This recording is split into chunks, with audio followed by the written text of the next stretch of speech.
नमस्कार, आदाब, सत श्री अकाल, हेलो एंड वेलकम। मैं हूं आपका होस्ट प्रतीक कुमार और स्वागत करता हूं आपका हमारे खास शो कैंपस कॉलिंग में। एक ऐसा शो जहां हम आपको सैर कराते हैं अलग अलग कॉलेजेस और यूनिवर्सिटीज के कैंपस की। आज हम आए हैं रास बिहारी बोस सुभारती यूनिवर्सिटी देहरादून में।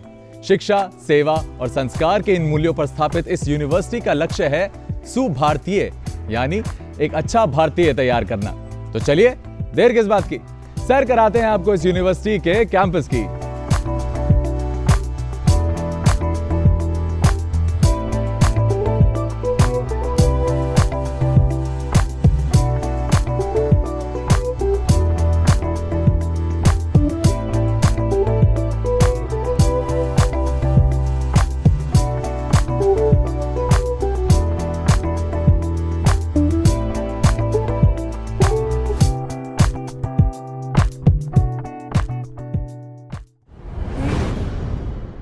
आइए आपकी मुलाकात कराते हैं रास बिहारी बोस सुभारती यूनिवर्सिटी के vice chancellor professor doctor Himanshu Aeran ji से। नमस्कार सर। नमस्कार। धन्यवाद कैंपस कॉलिंग की टीम से बातचीत करने के लिए। सर, 2016 में जब इस यूनिवर्सिटी की स्थापना हुई तब से लेकर अब तक का ये 9 सालों का सफर कैसा रहा है? नमस्कार, धन्यवाद दूरदर्शन टीम। हमारी रास बिहारी बोस यूनिवर्सिटी का जो संस्थापना हुई वो 2016 में उत्तराखंड अधिनियम के अंतर्गत हुई। जो हमारे संस्थापक हैं डॉक्टर अतुल कृष्ण जी, जो कि ट्रस्ट के प्रेसिडेंट भी हैं और यूनिवर्सिटी के प्रेसिडेंट भी हैं, उन्होंने 2016 में इस यूनिवर्सिटी को शिक्षा, सेवा, संस्कार, राष्ट्रीयता के मापदंड को ध्यान में रखते हुए स्थापना की। और जैसे आपने कहा कि ये 9 साल का सफ़र कैसा रहा, तो ये 9 साल का सफ़र बहुत ही उन्नति की ओर अग्रसर रहा। हमने जब यूनिवर्सिटी स्टार्ट की तो हमारे पास कुछ कोर्सेज थे, फिर उसमें हम लगातार कोर्सेज ऐड करते चले गए। और हमारी जो यूनिवर्सिटी का मेन फोकस है वो मेडिकल रिलेटेड कोर्सेज पे है। तो हम नर्सिंग कॉलेज चलाते हैं यहाँ शुरू से ही हमारा, फिर हमने उसमें फिजियोथेरेपी कॉलेज ऐड किया, फिर हमने उसमें पैरामेडिकल कॉलेज ऐड किया। और हमने 2019 में अपना दूसरा कैंपस शुरू किया जो कि झाझरा में है। उसमें हमने अपने गौतम बुद्ध चिकित्सा महाविद्यालय की शुरुआत की, जिसमें हम MBBS कोर्स चलाते हैं और इसमें हमारा सीनियर मोस्ट बैच अब फाइनल ईयर में पहुंचने वाला है। और मेडिकल कोर्सेज में अगर हम दूसरे कोर्सेज की बात करें तो हम फार्मेसी का कोर्स चलाते हैं और हम नेचुरोपैथी एंड योगिक साइंस का कोर्स अपने ऐड किया 2017 में, जिसका बहुत ही ज़्यादा स्कोप है क्योंकि हमारे माननीय नरेंद्र मोदी जी का जो केंद्र है, ध्यान है, वो भारतीय संस्कृति को बढ़ाने पर है। तो उसमें भी हमारी यूनिवर्सिटी पूरी तरह सहयोग कर रही है। और अगर नॉन मेडिकल कॉलेज कोर्सेज की बात करें तो हम होटल मैनेजमेंट का कोर्स चलाते हैं, हम fine arts, performing arts, fashion design, arts and social sciences और इन सभी के कोर्सेज में शिक्षा प्रदान कर रहे हैं। एट प्रेजेंट हमारे पास 3000 से अधिक छात्र जो हैं शिक्षा ग्रहण कर रहे हैं। बहुत सराहनीय था सर। सर, जैसे कि आपने बताया शिक्षा, सेवा और संस्कार ये आपकी यूनिवर्सिटी का एक मोटो रहा है। मैं आपसे जानना चाहूँगा कि इन मूल्यों को स्टूडेंट्स के अंदर लाने के लिए, इन ट्रेड्स को नर्चर करने के लिए क्या कदम उठाते हैं आप? बहुत सुंदर सवाल आपका, क्योंकि शिक्षा और सेवा तो सभी यूनिवर्सिटी प्रदान कर रही हैं, लेकिन जो सुभारती विश्वविद्यालय को अन्य विश्वविद्यालयों से थोड़ा डिफर करता है वो है संस्कार और राष्ट्रीयता। मैंने जैसे आपको बताया कि जो हमारे डॉक्टर अतुल कृष्ण जी हैं वो बहुत राष्ट्रवादी व्यक्तित्व के आदमी हैं और हमारी जो यूनिवर्सिटी का मोटो है वो राष्ट्र प्रथम सदैव प्रथम है। और बच्चों के अंदर ये भावना फलीभूत करने के लिए हम समय समय पर इस तरह के कार्यक्रमों का आयोजन करते रहते हैं। जैसे कि हमारे यहाँ यूनिवर्सिटी में प्रत्येक माह एक सुभारती दिवस मनाया जाता है जो किसी न किसी महापुरुष के ऊपर डेडिकेटेड होता है। और साथ साथ हम संग और अनसंग हीरो जिनको दुनिया नहीं जानती है उनको भी बच्चों को जानकारी प्राप्त कराने के लिए भी इस तरह के कार्यक्रम चलाते हैं। दूसरी बात मैं आपसे शेयर करना चाहूँगा कि जो हमारी यूनिवर्सिटी के जितने भी कॉलेज हैं वो सब किसी न किसी महापुरुष और किसी न किसी मार्टियर्स के नाम पर हैं। जैसे कि हम बात करें तो हमारी यूनिवर्सिटी रास बिहारी बोस सुभारती यूनिवर्सिटी, सबको नहीं पता है कि जो INA का गठन है वो रास बिहारी बोस जी ने किया और रास बिहारी बोस जी उस टाइम FRI में कार्यरत थे। तो हमारे जो मैनेजमेंट है उसने उन यूनिवर्सिटी को उसके नाम पर डेडिकेट किया। जैसे कि हमारा जर्नलिज्म का कॉलेज है वो लेफ्टिनेंट जनरल बीस्ट के नाम पर है। तो इस सब तरह से हम बच्चों को इन सब कार्यक्रमों के बारे में जानकारी देते हैं। और मैं एक और चीज़ साझा करना चाहता हूँ कि सभी जगह नमस्कार, सत श्री अकाल, गुड मॉर्निंग, गुड इवनिंग का प्रचलन होता है, लेकिन हमारी यूनिवर्सिटी में हम एक दूसरे को जय हिंद से संबोधन करते हैं। वाह सर, बहुत बहुत सराहनीय था ये। सर अब थोड़ा एकेडमिक्स की तरफ आ जाते हैं। 40 से ज़्यादा कोर्सेज हैं इस यूनिवर्सिटी के, जैसे कि आपने भी बताया कि कई नए नए कोर्सेज इंक्लूड होते रहे हैं समय के साथ। तो मैं ये जानना चाहूँगा कि एकेडमिक लर्निंग के साथ साथ practical knowledge, for example hotel management या योगिक प्रैक्टिस, इन सब में प्रैक्टिकल लर्निंग की ज़्यादा आवश्यकता होती है, तो उस पर कैसे फोकस किया जाता है आपकी यूनिवर्सिटी में? आपने बहुत ही अच्छा सवाल पूछा कि जो हमारी NEP 2020 है उसका एक बहुत बड़ा ऑब्जर्वेशन है कि जो हमारी एकेडमी और इंडस्ट्री है उसमें एक बहुत बड़ा गैप है। हम उस तरह के स्टूडेंट नहीं ट्रेन कर पा रहे हैं जिसकी इंडस्ट्री को ज़रूरत है, तो उसके लिए हमारी यूनिवर्सिटी का बहुत ज़्यादा ध्यान है। और अगर आपने जैसे कहा कि नेचुरोपैथी, योगिक साइंस, अभी आप अगर यूनिवर्सिटी के राउंड पे जाएंगे तो आपको दिखाई पड़ेगा कि हमारे बच्चों को रेगुलर योगिक साइंस की ट्रेनिंग दी जाती है। अगर हम नेचुरोपैथी की बात कर रहे हैं तो उनके बच्चों की जो मॉडर्न टीचिंग है, जो हमारा संबंध गौतम बुद्ध चिकित्सा महाविद्यालय है, उसमें उनकी ट्रेनिंग की जाती है। इसी तरह हमारे जो नर्सिंग कॉलेज के बच्चे हैं उनकी भी ट्रेनिंग, प्रैक्टिकल ट्रेनिंग, हमारे 2 अस्पताल हैं, एक लोकप्रिय अस्पताल जो इसी कैंपस में है और दूसरा अस्पताल जो हमारा गौतम बुद्ध चिकित्सा महाविद्यालय से अटैच्ड है, doctor KKB Subharti memorial hospital, उसमें बच्चों की ट्रेनिंग की जाती है। अगर हम फार्मेसी के बच्चों की बात करें तो हमने बहुत सारे इंडस्ट्रीज से टाई अप किया हुआ है जहाँ हमारे बच्चे ट्रेनिंग के लिए जाते हैं। सिमिलरली होटल मैनेजमेंट कोर्सेज के लिए भी हमारे बच्चे डिफरेंट होटल्स के अंदर जाके प्रैक्टिकल ट्रेनिंग लेते हैं। सर इंडस्ट्री रेडी की आपने बात कही, अभी हाल ही में नेशनल एजुकेशन पॉलिसी अपडेट हुई थी, उसका भी मोटो यही था कि बदलते समाज के साथ, बदलते वक्त के साथ स्टूडेंट्स का करिकुलर अपडेट हो। तो मैं यही जानना चाहूँगा कि आपकी यूनिवर्सिटी ने ये सारे चेंजेस कैसे इंप्लीमेंट किए हैं, कैसे अपने आप को अपडेट किया है?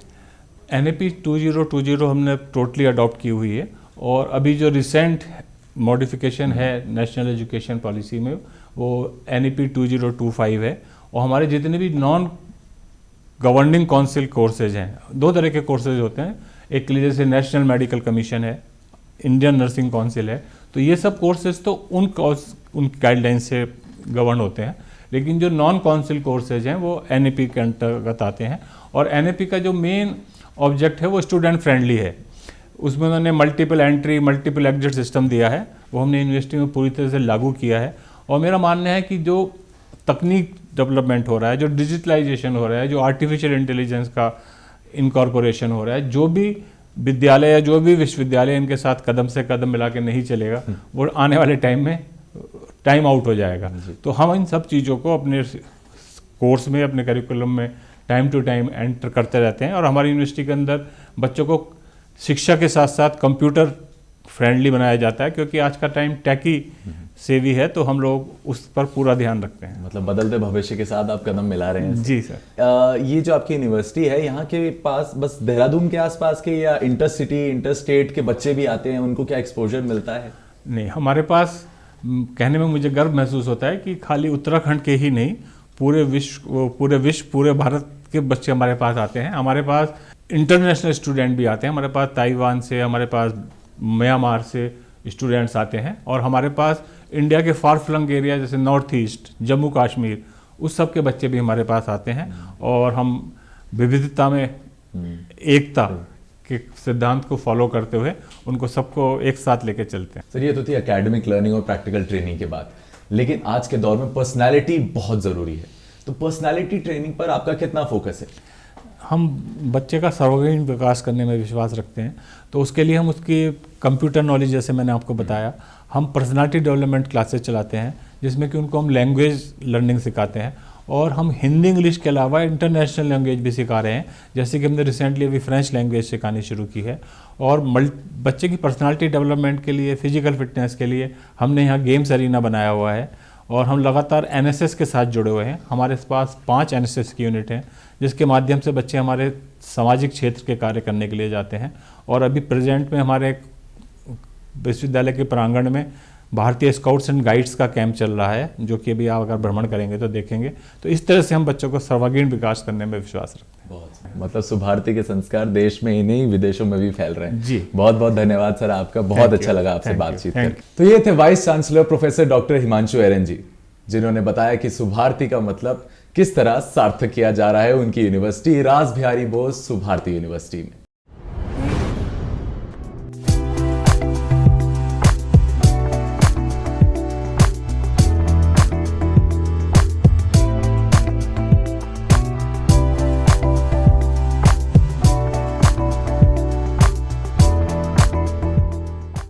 अब हम आए हैं डिपार्टमेंट ऑफ फिजियोथेरेपी में और हमारे साथ हैं doctor Patra, dean of paramedical and physiotherapy department. हमारे यहाँ पे जो होता है बीपीटी कोर्स होता है 4 साल का, एमपीटी भी 2 साल का कोर्स होता है। यहाँ पे जो डिजेनरेटिव चेंज होता है, orthopaedics condition, sports rehabilitation and neuro development में हम काम करते हैं। हम थोड़ा स्पोर्ट्स इंजरी के लिए भी हम काम करते हैं। यहाँ पे 4 साल का कोर्स होता है। मैम, ये फिजियोथेरेपी एक प्रैक्टिकली बेस्ड कोर्स है, तो इसको आप कैसे केटर करते हैं? फिजियोथेरेपी आपने सही बोला, प्रैक्टिकल बेस कोर्स है और बिना प्रैक्टिस के फिजियोथेरेपी पॉसिबल नहीं है। इसीलिए साथ साथ थ्योरी के हम लोग प्रैक्टिकल पे ज़्यादा फोकस करते हैं ताकि बच्चे इन फ्यूचर पेशेंट को प्रैक्टिकली और विद सम स्किल्स बहुत अच्छे से ट्रीट कर पाएँ।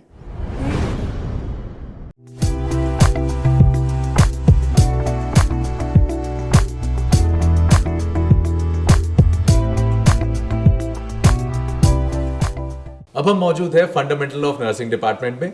आइए इंटरैक्ट करते हैं यहाँ के बच्चों से। नमस्कार, अपना परिचय दीजिए। मैं Bhumika, Narayan Swami college of nursing की स्टूडेंट, 6th सेमेस्टर। मैं Mohammad Azad, BSc nursing 3rd sem, Narayan Swami college of nursing का स्टूडेंट। आप दोनों कहाँ से हैं? मैं उत्तराखंड से हूँ। मैं बिहार से हूँ। वाह, आप बिहार से हैं। ये इस डिपार्टमेंट के बारे में थोड़ा बताइए कि आप क्या क्या सीखते हैं, क्या क्या प्रैक्टिकल एप्लीकेशंस आपको सिखाई जा रही हैं यहाँ पे? इस डिपार्टमेंट में हम डिफरेंट प्रोसीजर सीखते हैं डमीज़ में, जो हम हॉस्पिटल में जाके पेशेंट के ऊपर अप्लाई करते हैं। जैसे कि हम यहाँ पे एनजी ट्यूब इंसर्शन, कैथेटराइजेशन और बहुत सारी चीज़ें सीखते हैं, जिससे कि हम वहाँ पे जब पेशेंट के आगे जाएँ तो वो हम प्रॉपरली कर सके वो प्रोसीजर। वाह। और सर, आप बिहार से आए हैं, तो आपका अनुभव कैसा रहा है इस यूनिवर्सिटी में? सर, इस यूनिवर्सिटी में आके मेरा अनुभव बहुत अच्छा रहा और बहुत चीज़ सीखने को मिला और बेहतर बहुत जगह से बहुत अच्छा मिला सीखने का। यहाँ आपने ये कोर्स क्यों चूज़ किया? एक्चुअली बचपन से मेरा और मेरे माता पिता का सपना था कि मैं नर्सिंग फील्ड में जाऊँ या मेडिकल फील्ड में जाऊँ, और मुझे बचपन से ऐसे काम पसंद है जिसमें मैं लोगों की हेल्प कर सकूँ, या वो काम पसंद है जिसमें मेरे होने से किसी दूसरे का फ़ायदा हो रहा है। That's why I choose nursing. बहुत अच्छे विचार हैं आपके। तो एक बात बताइए, आपका इस कोर्स में फेवरेट सब्जेक्ट क्या है? एक्चुअली मेरा जो फेवरेट सब्जेक्ट है वो एडल्ट हेल्थ नर्सिंग है। इसके अंदर हम अलग अलग तरह की डिसीज़ के बारे में पढ़ते हैं। जितनी भी शरीर में सिस्टम्स होते हैं, चाहे वो नर्वस सिस्टम हो, चाहे वो कार्डियोवैस्कुलर सिस्टम हो, चाहे वो रीनल सिस्टम हो, उन सब की बीमारियों के बारे में पढ़ते हैं। और ये बीमारी कहीं ना कहीं हमें रियल लाइफ सिचुएशन से अडेप्ट कराती है।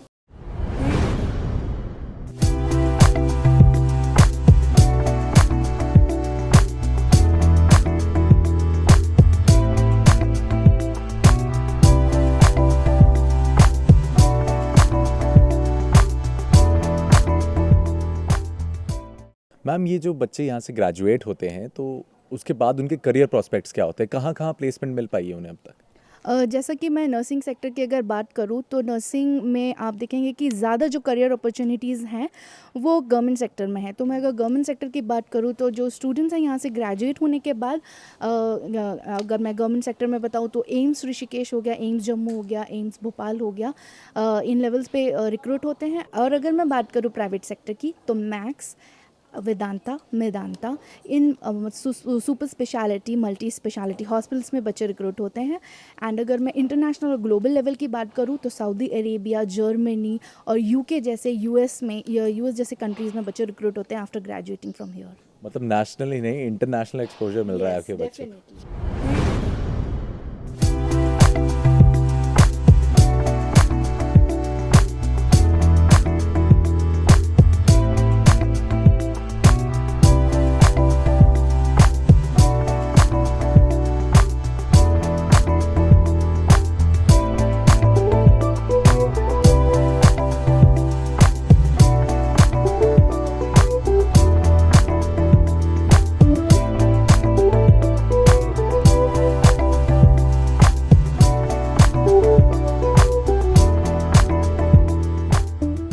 तो मैं आपसे जानना चाहूँगा कि इस डिपार्टमेंट का थोड़ा सा हमें इंट्रोडक्शन दीजिए कि क्या आप सीखते हैं, क्या इसका करिकुलम है? ये डिपार्टमेंट ऑफ एनाटमी है, जिसके अंदर हम बेसिक स्ट्रक्चर्स और फंक्शंस के बारे में सीखते हैं, एनाटमी की बॉडी पार्ट्स के बारे में जानते हैं।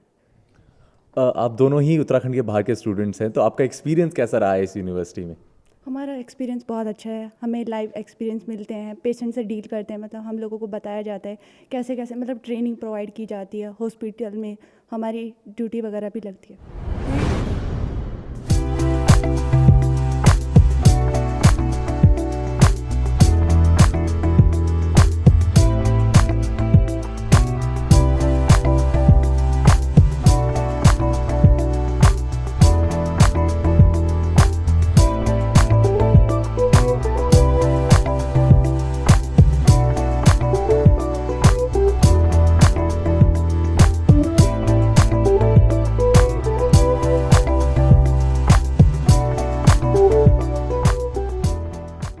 अब हम मौजूद हैं डिपार्टमेंट ऑफ एजुकेशन के स्काउट गाइड कैंप में। आइए इंटरैक्ट करते हैं यहाँ के यंग रोवर रेंजर्स से। Please introduce yourself.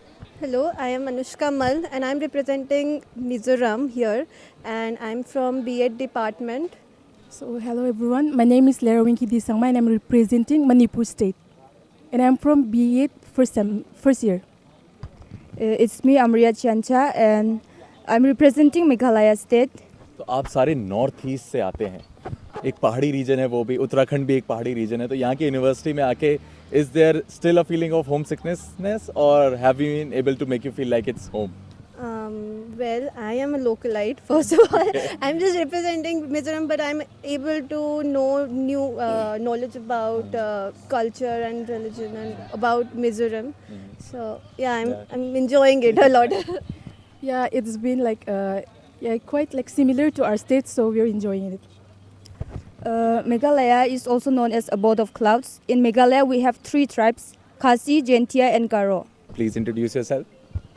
Hello, my name is Singramis Ichmarak and I'm representing Tripura State. Hello, my name is Harleen Kaur and I'm representing Punjab. और मैं second year BEd department से हूँ और मैं कुछ BEd के लिए भी बोलना चाहूँगी कि जो शुभ भारती यूनिवर्सिटी है यहाँ पे बहुत अच्छे से बीएड डिपार्टमेंट को एजुकेशंस प्रोवाइड की जाती है। तो मुझे यहाँ पे रहकर और टीचर से मैंने बहुत कुछ सीखा है जो आज भी मैं आई थिंक आगे लाइफ टाइम तक याद रखूँगी। Hello, I'm Yayum Jamoa. I am from Arunachal Pradesh myself and I'm representing my home state, that is Arunachal Pradesh. आप दोनों का एक्सपीरियंस कैसा रहा है यहाँ पे? What has been your experience? बहुत अच्छा experience. Okay, you liked it? You? Experience is good, but kind of like we still miss our home because we have like different cultures. We live there like different lifestyles, and here it's like to get to know something new, that is good. अलग अलग cultures का amalgamation ही India है और हम Subharti university में है, so we have a mini India है।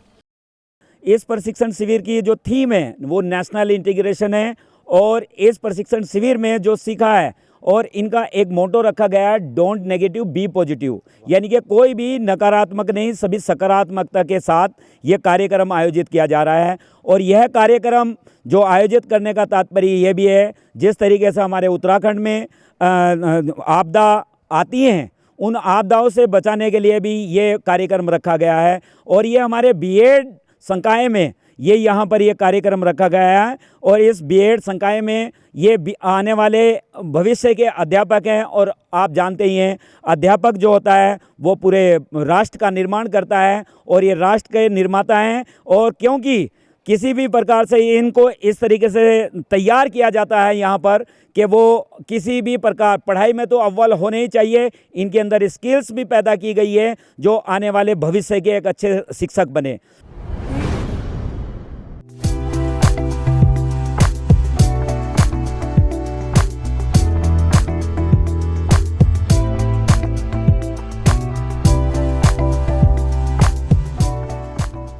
अब हम मौजूद हैं एनएसएस वॉलंटियर्स के साथ।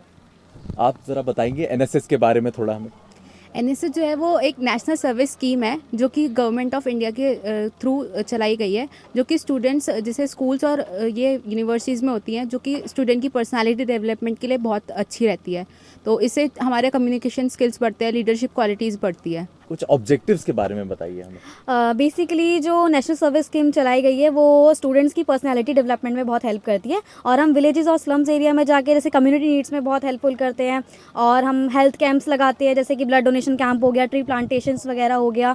हम इसमें वॉलंटियर्स और यूनिटी वगैरह हम लोग ज़्यादा फोकस करते हैं ताकि लीडरशिप में हेल्प हो सके और जाके हम लोग हर जगह हेल्प कर सके बेसिकली। तो ये जो एनएसएस के कैंप्स लगते हैं इनके बारे में थोड़ा डिस्क्राइब कीजिए। एनएसएस के कैंप 2 टाइप से होते हैं, एक 1 डे कैंप होता है और एक 7 डे कैंप होता है। तो 1 डे कैंप में हम कॉलेज के एरिया में लगाते हैं, मतलब नियर बाई में, और 7 डे कैंप हम या तो कॉलेज के थ्रू मतलब कोई नई लोकेशन होती है तो वहाँ पूरा 7 डे में मतलब वहीं रहना पड़ता है, मतलब डे नाइट वहीं रहना पड़ता है, वहीं हमें सर्वाइव करना पड़ता है। और हम सीखते हैं कि काफ़ी चीज़ें कि मतलब कैसे लोगों को मोटिवेट करना है या उनकी कोई प्रॉब्लम है स्लम एरिया में, तो वो चीज़ हम फाइंड करके फिर उसमें वर्क करते हैं टीम वर्क में। और आपका क्या एक्सपीरियंस रहा इन कैंप्स का? हमारा एक्सपीरियंस बहुत अच्छा था और जो हमारा 7 डे कैंप था उसमें मतलब हम लोग अपनी सारी स्किल्स वगैरह सब हम सबसे कांटेक्ट करते हैं, ज़्यादातर स्लम एरिया में जाते हैं, सारे एरियाज़ हम घूमते हैं, हम जो भी हमारी प्रॉब्लम्स हैं या उनकी प्रॉब्लम है उन्हें हम सारे को सॉल्यूशन निकालते हैं। अभी तक हम वर्क कर रहे हैं हर चीज़ पे। आपका इस यूनिवर्सिटी का एक्सपीरियंस क्या रहा है एनएसएस के साथ साथ? सर इस यूनिवर्सिटी में हम एक तरह से हम सोशल एक्सपोजर कर पा रहे हैं और हम मतलब फ़न भी है इसमें, मतलब एक एक्टिविटी, एक बहुत रैपिड एक्टिविटीज़ होती है, बहुत एक्टिवली पार्टिसिपेट करते हैं सब। और आपका कैसा रहा है यहाँ का एक्सपीरियंस? जो हम वर्क करते हैं यहाँ पे स्लम्स एरियाज़ वगैरह में, हम लोगों के साथ इंटरेक्ट होते हैं और सोशली बहुत घुल मिलते हैं उनसे और उनकी जो प्रॉब्लम्स हैं उनको जानते हैं। Thank you so much campus calling की टीम से जुड़ने के लिए। We are really proud of you all. Thank you.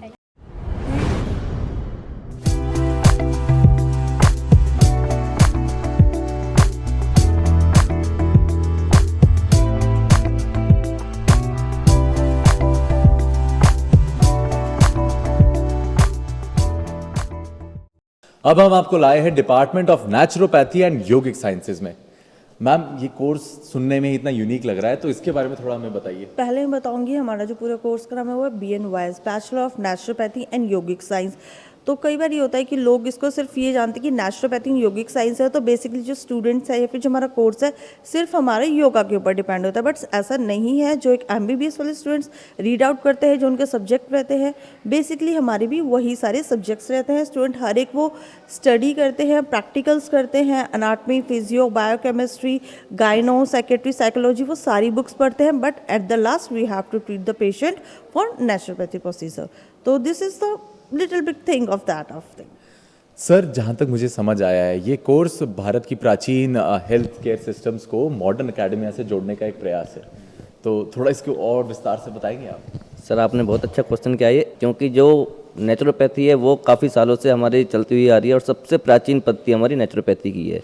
सबसे बेस्ट इसमें क्या है कि जो हमारे बच्चे, जो स्टूडेंट्स हैं, वो जब डॉक्टर बनते हैं उसके बाद वो ट्रीटमेंट करते हैं 5 एलिमेंट्स से, यानी कि जो हमारे शरीर जिन 5 धातुओं से मिलकर बना है ना, उन्हीं के ऊपर ट्रीटमेंट करते हैं और उन्हीं से विदाउट मेडिसिन वो उसको जो उनकी बीमारी होती है उनको ट्रीट करने का काम करते हैं। और जो हमारी जो पद्धति है ये, या जो हमारा कोर्स है, ये काम करता है मोस्टली रूट के ऊपर, जो हमारी जो बीमारी की जो जड़ होती है उसको ख़त्म करने से। बहुत अच्छा लग रहा है ये कोर्स सुनने में ही। मैम, ये तो थी एकेडमिक्स की बात। मैं आपसे जानना चाहूँगा कि इस कोर्स को करने के बाद आगे फॉर फर्दर स्टडीज़ या करियर प्रॉस्पेक्ट्स क्या क्या हो सकते हैं बच्चों के लिए? बहुत अच्छा है, मतलब एकेडमिक के अलावा भी क्लिनिकल जो आप जा सकते हैं, जैसे हॉस्पिटल्स में आप कर सकते हैं, ठीक है, या तो अब्रॉड, बाहर फॉरेन कंट्री में काफ़ी अच्छे स्कोप्स है इसके। एक्यूपंक्चर एक सब्जेक्ट है, उसके थ्रू MD एक्यूपंक्चर कर सकते हैं आप। एक्यूपंक्चर में नीडलिंग के थ्रू आप ट्रीटमेंट दे सकते हैं किसी भी पेशेंट को, तो बहुत स्कोप काफ़ी है। फॉरेन कंट्री में बहुत ज़्यादा है, लेकिन अपने कंट्री में तो और फिर वही है प्रकृति के हिसाब से, जैसे 5 एलिमेंट्स बताया सर ने। धन्यवाद बहुत बहुत कैंपस कॉलिंग की टीम से वार्तालाप करने के लिए।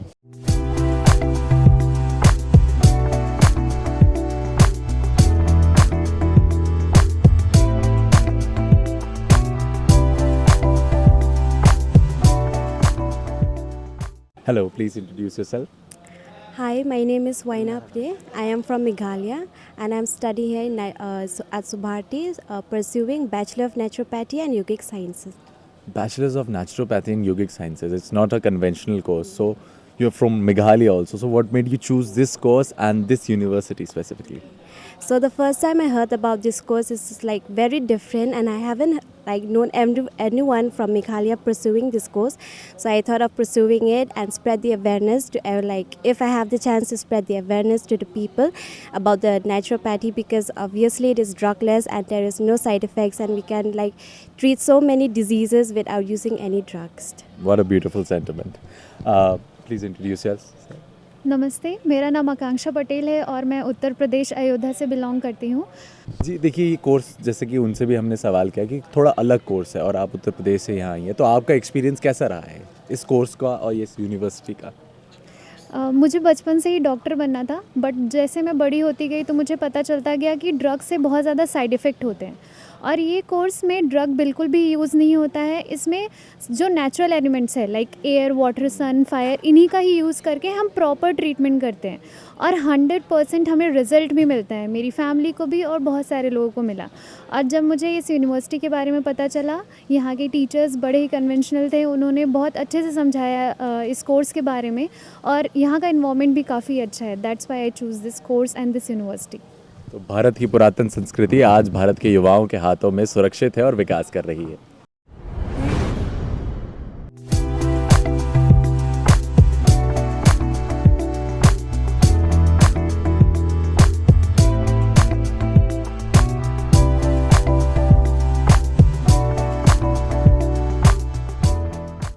मेरा नाम आशीष गागट है। मैं HOD faculty of hotel management Subharti university Dehradun में। सर, सुभारती यूनिवर्सिटी में होटल मैनेजमेंट क्यों यूनिक है? यहाँ के बच्चों के लिए क्या करियर प्रॉस्पेक्ट्स हुए हैं अब तक? देखिए, सुभारती यूनिवर्सिटी में हमारा होटल मैनेजमेंट इसलिए यूनिक है, एक तो हम अपना 100% प्लेसमेंट ट्रेनिंग पे भी देते हैं और जॉब अपॉर्चुनिटीज़ भी प्रोवाइड कराते हैं। इसके अलावा पैन इंडिया में बहुत सारे होटल्स के साथ में हमारा टाई अप है, जिसमें हम प्लेसमेंट अपॉर्चुनिटी, ट्रेनिंग अपॉर्चुनिटी बच्चों को देते हैं। साथ ही साथ हमारा जो डिपार्टमेंट है पूरे एंटायर रीजन में, यहाँ पर उत्तराखंड में सबसे अच्छा, well established, well equipped department है। वाह सर, मतलब एजुकेशन के साथ आप एम्प्लॉयमेंट पर भी ध्यान दे रहे हैं। That is really love.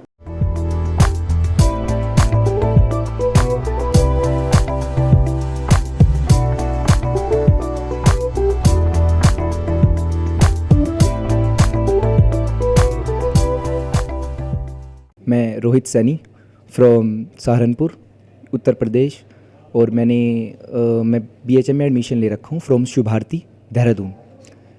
मेरे को इस कोर्स में स्कोप इस टाइप से है कि जैसे हम आउट ऑफ कंट्री, मतलब बहुत स्कोप है इस कोर्स में, वहाँ पे कर सकते हैं। जैसे होटल्स में या अपना कैफ़े, रेस्टोरेंट्स वगैरह ओपन कर सकते हैं। बहुत सारी चीज़ें हैं। हमारे टीचर्स हैं आशीष सर, मैम, सुमन मैम, मतलब हम सबको ट्रीट करते हैं, समझाते हैं किस टाइप से हमें टोटल चीज़ें समझाई जाती हैं। कैसे गेस्ट को मतलब आना है, उनकी कैसे रिस्पेक्ट करनी है, बात कैसे करनी है, या फिर जैसे खाना सर्व करना है तो वो कैसे करना है, हमें टोटल चीज़ें समझाई जा रही हैं।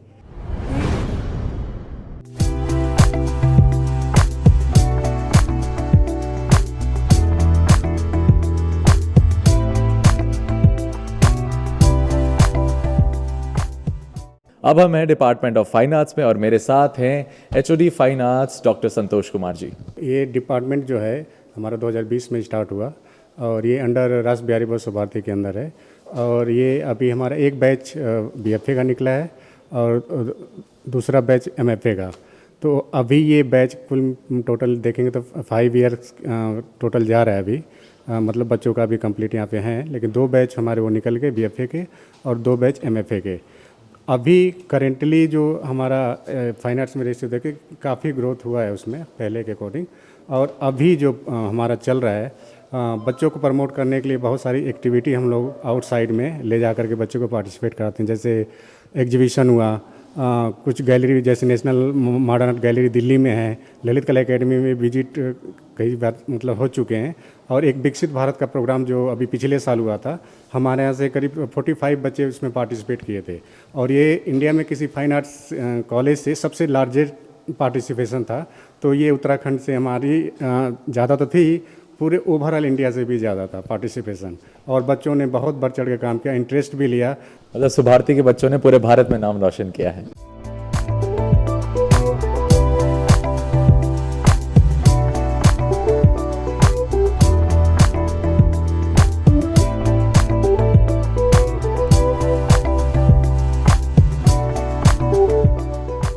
हमारे यहाँ जो बच्चे हैं, अभी आप देख ही रहे हैं जैसा कि उनका काम तो बहुत मेहनत के साथ और बहुत अच्छे से काम करते हैं।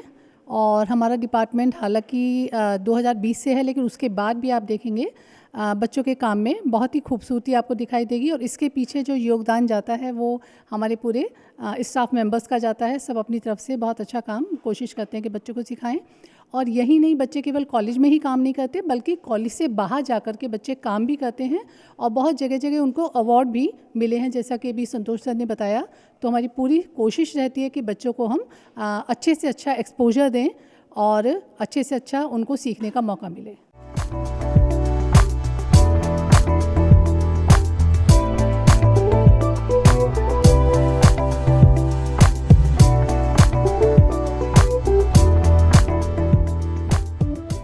बेसिकली हमारे यहाँ जो फैशन डिज़ाइनिंग है वो 3 ईयर डिग्री कोर्स है, बैचलर इन फैशन डिज़ाइनिंग। यहाँ पर बच्चे जो है कंस्ट्रक्शन से लेकर और मैन्युफैक्चरिंग तक की सभी टेक्निक्स जो है वो सीखते हैं। एक्सपोज़र के लिए हम लोग बच्चों को अपना इंडस्ट्रियल विजिट्स वगैरह कराते हैं, और बच्चों ने जैसे लास्ट ईयर भी हमारी फाइनल ईयर के स्टूडेंट्स जो हैं वो एक अपना कलेक्शन प्रिपेयर करते हैं। जैसा कि आप देखेंगे यहाँ पर, तो कंप्लीट कलेक्शन जो है वो हम लोग ईयरली फैशन शो कराते हैं और उसमें हम लोग प्रेजेंट करते हैं।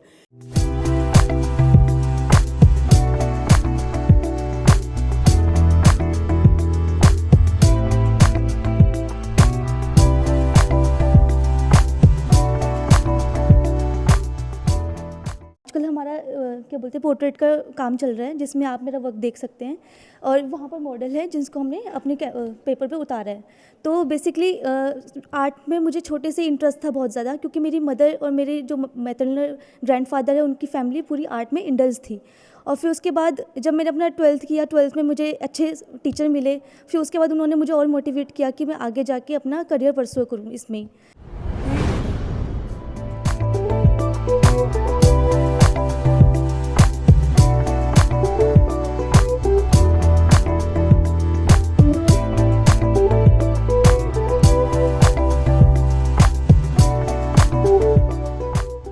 Now we're in the Department of Buddhist Studies.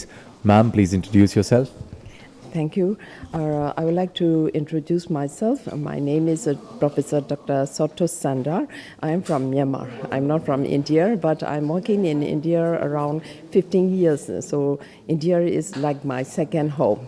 Yeah. That's so beautiful, ma'am. Thank you. Ma'am, Buddhist studies, especially in today's world, in this war-torn world where violence seems the only solution that many people go for, choose for. So what do you think is the relevance of Buddhist studies in today's world, and how it can affect or change the outcomes or the conflicts that are going on in the world? Nowadays, the situation of the world, we suffer a lot. Everybody faced stress and anxieties, and then a workload also. That is the nature in our 21st century world. So we have to know how to reduce our stress, how to maintain our daily life, and we have to understand. And so not only from Buddhism, but also from the other religions also. They are religious leaders also, they are teaching about how to maintain our daily life without harmful to the others. In Hindi also, ahimsa. Yeah, so we have to follow that one. We don't need to harm to others, people, from our daily practice or from our daily life. If everyone knows about that concept, our world, we never face the problems, even in the family members also. So I attend a lot of conferences, seminars, and the workshop also. People, they are talking from not only from India, worldwide I'm going to attend the conferences. At that time, many people, they discuss about peace. So actually people, they don't know about the peace in reality. So peace, we cannot get the peace from discussing. We cannot get the peace from reading. Actually, peace is coming from our inner mind. So if we are cultivating inner mind with peacefulness, mind and calm, we can create the peace very easily. So we should study from our own first, and then we organize to our family secondly, and from the thirdly we organize to our society, and from our community, for our city, for our country, and after that finally we have to spread that message to the global. So that is my aim. So I would like to request to all of you, whoever listening to this TV channel, studying, you have to cultivate your mind peacefully first. After that, you can spread to the world. Buddhist department की और जानकारी के लिए मिलते हैं एक expert से जो हमें एनलाइटन करेंगी। Ma'am, please introduce yourself. मैं डॉक्टर नीलिमा चौहान, मैं प्रोफेसर एंड हेड हूँ। हमारे स्कूल का नाम है Mahaprajapati Gautami Subharti school of Buddhist studies. यह उत्तराखंड का सबसे पहली यूनिवर्सिटी है और सबसे पहला डिपार्टमेंट है जहाँ पर बुद्धिस्ट स्टडीज़ शुरू हुआ है 2022 से। तो 2022 में जब हमने बुद्धिस्ट स्टडीज़ शुरू किया, तब हमारा एक उद्देश्य था कि क्यों शुरू किया जाए और इसका क्या रिलेवेंस है आज के ज़माने में। तो सबसे पहले तो मैं ये बताना चाहूँगी कि बौद्ध अध्ययन में ना केवल बुद्धिस्ट की पढ़ाई है, सभी लोगों को यही संकल्पना है कि यह एक धर्म है, लेकिन यह धर्म नहीं, यह एक आचरण पद्धति है। तो इसमें जो तत्व है मैत्री, करुणा, शांति, अहिंसा, प्यार, समन्वय, ये सारी चीज़ें बौद्ध धर्म में है। तो ये चीज़ें जब तक हम पढ़ाएंगे नहीं तब तक लोगों को समझ में नहीं आएगा। और मुख्यतः इसमें जो तत्व है वह तत्व आज के ज़माने में बहुत ही ज़्यादा फायदेमंद है। बौद्ध अध्ययन में केवल इतिहास नहीं है बौद्ध धर्म का, तो इतिहास, संस्कृति, मानसशास्त्र, समाजशास्त्र, अर्थशास्त्र, सभी चीज़ों को, और आर्ट एंड आर्किटेक्चर, ये जो चीज़ है, यह स्थापत्य कला का बहुत बढ़िया विकास बौद्ध अध्ययन में हुआ है। और इतना ही नहीं, तो सबसे पहले जो मानस शास्त्र का जो उद्गम हुआ है वो भी बौद्ध अध्ययन से हुआ है। तो इसीलिए इन सारी चीज़ों का जब तक समाज में इसका अवेयरनेस नहीं होगा, जब तक पता नहीं होगा, तो लोग इसे समझेंगे नहीं और अपने आचरण में उतारेंगे नहीं, क्योंकि आचरण पद्धति है। तो जब ये सभी चीज़ें हमारे आचरण में और समाज में जाएगी तब हमें पता चलेगा कि हम कितने मानसिक दृष्टि से हम स्ट्रांग हैं, कितना हमारा योगदान हमें कैसे देना चाहिए समाज में। तो ये सारी चीज़ें हम लोग सिखाने की कोशिश करते हैं। और सबसे महत्वपूर्ण बात है कि हम यहाँ मेडिटेशन भी सिखाते हैं, कि मेडिटेशन के माध्यम से हम स्वयं को स्वयं के साथ साथ हम औरों को भी कैसे जान सके। तो ये सारी चीज़ें हम बौद्ध अध्ययन के माध्यम से हमारे सारे विदेशी बच्चों को भी पढ़ाते हैं, और अगर कोई भारतीय बच्चा भी हमारे साथ पढ़ना चाहे तो उनके लिए भी हम हिंदी में पढ़ाते हैं। तो ये सारी चीज़ें हमारे बौद्ध अध्ययन में यहाँ पर इस डिपार्टमेंट से पढ़ाई जाती है, जो कि MA, यहाँ पर हमारे यहाँ MA बुद्धिस्ट स्टडीज़ है और PhD बुद्धिस्ट स्टडीज़ है। अब आने वाले साल में हम BA भी शुरू करेंगे। तो इस तरह से BA, MA, PhD तक, हायर एजुकेशन तक हमारे यहाँ पर अध्ययन होता है।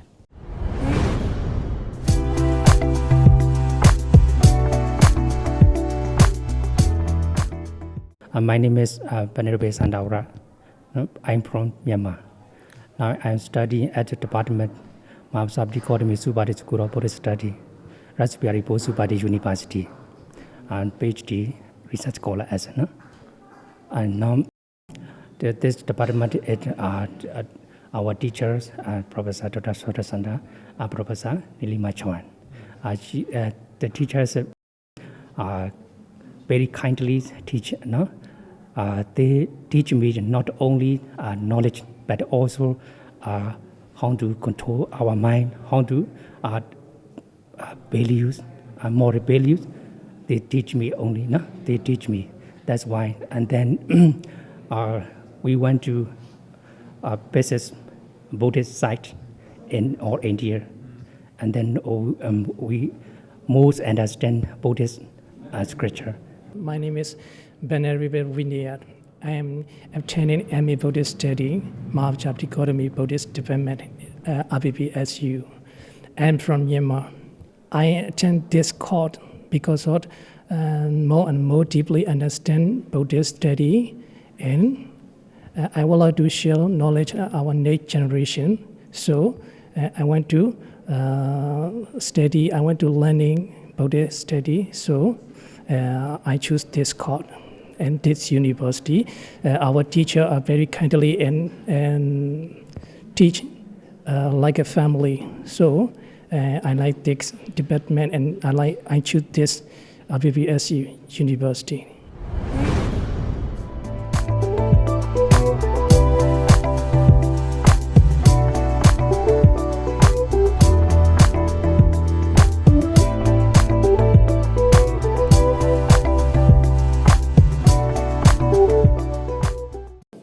Garhwali dance, and since it's our hobby that we like dancing, that's why we were here. हमको पर्सनालिटी डेवलपमेंट के लिए हमारा यूनिवर्सिटी हमको काफ़ी चीज़ें प्रोवाइड करता है, and we really like dancing, so I am very thankful for our university.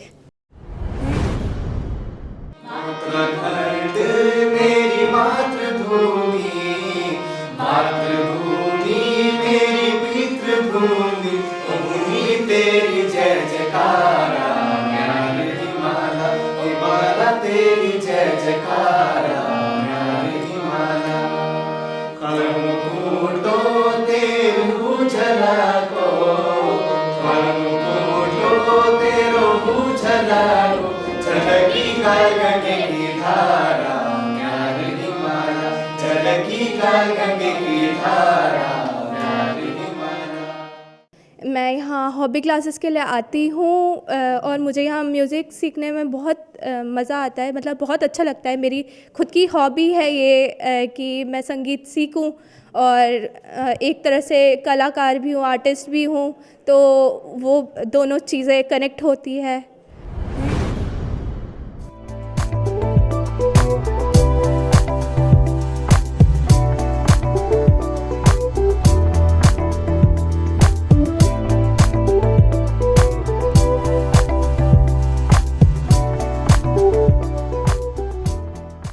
आइए अब बात करते हैं dean student welfare Mrs Nitika Kaushal ji से।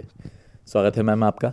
मैम, स्टूडेंट वेलफेयर को लेके आपकी यूनिवर्सिटी की क्या पॉलिसीज़ हैं? Sir, actually RBBSU, that is our Ras Bihari Bose Subharti University, is not working only for one concept. Actually here that our students are properly doing their growth regarding that holistic nature, we can say. Here we provide that complete opportunities to our students related to study, related to sports, and related to extracurricular activities and different types of other aspects we have. जैसे कि ragging एक बहुत बड़ा issue रहा है universities में, तो उसको कंट्रोल करने के लिए और बच्चों के मेंटल फिजिकल अप्रोच को सुधारने के लिए, उनकी कंडीशनिंग करने के लिए, इनके लिए क्या क्या कदम उठाए गए हैं इस यूनिवर्सिटी में? जी, एक्चुअली RBBSU में हमारे पास, अगर मैं रैगिंग की बात करूं तो we have anti ragging committee and squad. और ये एंटी रैगिंग कमेटी और स्क्वाड जो है वो 24 आवर्स वर्क करता है हमारे कैंपस में। मींस मैं ये कहना चाहूँगी, our university is that one of the university which is having not any kind of that ragging type of concept, and our university or campus is totally having that zero tolerance regarding that ragging. और हमारे जो squad हैं और committee हैं वो time to time that हमारे जो rounds हैं वो लेते रहते हैं रिगार्डिंग दैट रैगिंग। और वी हैव न्यू पॉलिसीज़ और new guidelines and we also adopt that UGC regarding that our anti-ragging committee, or strict action and strict all things are very strict related to the ragging. Means that is our total free of ragging campus. Ragging free campus है आपका, बहुत सराहनीय बात है। अब हमारे साथ है mister Pradeep Mehra, assistant professor of history and NSS programme officer. बहुत बहुत स्वागत है सर आपका। सर, NSS के बारे में मैं जानना चाहूँगा कि इस यूनिवर्सिटी में NSS के ऑपरेशंस पर थोड़ा प्रकाश डालिए। सर, हमारी यूनिवर्सिटी में NSS 2024 से शुरू हुई, तो सबसे पहले हमें एक सेल्फ फाइनेंस यूनिट मिली थी, लेकिन हमारी कुछ एक्टिविटीज़ बहुत ज़्यादा अच्छी थी, तो जिससे खुश होकर स्टेट NSS ऑफिसर ने हमें 3 गवर्नमेंट फंडेड यूनिट्स अभी दे दी हैं। तो जो देहरादून में पहली बार हुआ है कि एक ही साल के अंदर हमें 4 यूनिट मिल चुकी हैं, और एक यूनिट हमने MBBS में शुरू की है, जो कि उत्तराखंड के अंदर पहला मेडिकल कॉलेज है जहाँ पे NSS शुरू हुई है। मेरा नाम सर डॉक्टर मनमोहन गुप्ता है। मैं एजुकेशन डिपार्टमेंट में हेड एंड डीन की पोस्ट पे हूँ, और विश्वविद्यालय में मुझे डीन एकेडमिक्स का वर्क मिला हुआ है कि यूनिवर्सिटी में हम कैसे एक एकेडमिक को स्ट्रॉन्ग कर सकते हैं। इसके अलावा सर, मैं अगर अपनी बैकग्राउंड में जाऊँ तो मेरा 6 सब्जेक्ट में पोस्ट ग्रेजुएशन है, मेरा डबल PhD है, नेट है, LLB है, और 29 मेरी बुक्स अभी तक पब्लिश हो चुकी है। मोर देन 50 मेरे रिसर्च पेपर अभी तक पब्लिश हो चुके हैं, और एजुकेशन की फील्ड में और रिसर्च की फील्ड में अभी तक मुझे 14 अवार्ड्स मिले हैं, जो 7 नेशनल और 7 इंटरनेशनल हैं। तो ये छोटा सा मेरा एक बैकग्राउंड है। सर, दुनिया हर दिन बदल रही है, उसके साथ एजुकेशन का अपडेटेड रहना बहुत ज़रूरी है। तो आपकी इस यूनिवर्सिटी में करिकुलम और एकेडमिक्स को अपडेट करने के लिए, वक्त के साथ तालमेल बिठाने के लिए क्या क्या कदम उठाए जा रहे हैं? सर, पहले तो मैं आपको बता दूं कि हमारी यूनिवर्सिटी एक अलग विज़न लेकर काम करती है। बाकी यूनिवर्सिटीज़ में आपने देखा होगा कि बच्चों को पढ़ाना और घर भेज देना, लेकिन हमारी यूनिवर्सिटी उसके साथ साथ बच्चों का स्पिरिचुअल डेवलपमेंट, बच्चों का social development, mental development, all round development के ऊपर हम लोग फोकस करते हैं। जैसे कि हमारी यूनिवर्सिटी में हम लोग इस चीज़ पर फोकस करते हैं कि बच्चे के अंदर कैसे राष्ट्रीयता के गुण विकसित हो, बच्चे देश सेवा में कैसे अपना योगदान दे सके, वो चीज़ हम लोग फोकस करते हैं। इसके साथ ही साथ हम बच्चों को डिफरेंट टाइप्स की कल्चरल एक्टिविटीज़ कराते हैं, बच्चों को वो सब ज्ञान देते हैं जो बच्चों को बाहरी दुनिया में नहीं मिल पाता है। बाकी यूनिवर्सिटीज़ में, कॉलेज में सब कुछ कराते हैं, लेकिन हम कुछ अलग देने की कोशिश करते हैं, बच्चे के अंदर राष्ट्रीयता के गुण विकसित करने की कोशिश करते हैं। बदलते समय के साथ, जैसे NEP अभी 34 ईयर्स के बाद NEP आई है, तो उसको भी हमने बहुत जल्दी अडॉप्ट किया है और हमारी यूनिवर्सिटी ने टाइमली समझते हुए कि हम NEP के माध्यम से बच्चों को क्या नई स्किल डेवलप कर सकते हैं, बच्चों की कैसे ग्रोथ हम कर सकते हैं, उन चीज़ों के ऊपर फोकस किया है. That is a very important and very useful.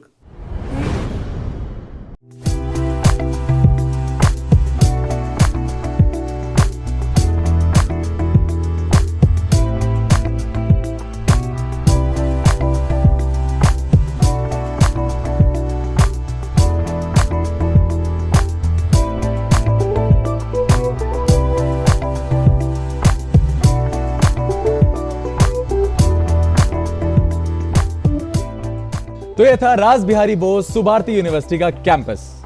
उम्मीद है आपको यह कैंपस और हमारा एपिसोड दोनों पसंद आया होगा. मिलते हैं आपसे अगले एपिसोड में एक नए कैंपस के साथ. तब तक के लिए दीजिए इजाजत. नमस्कार.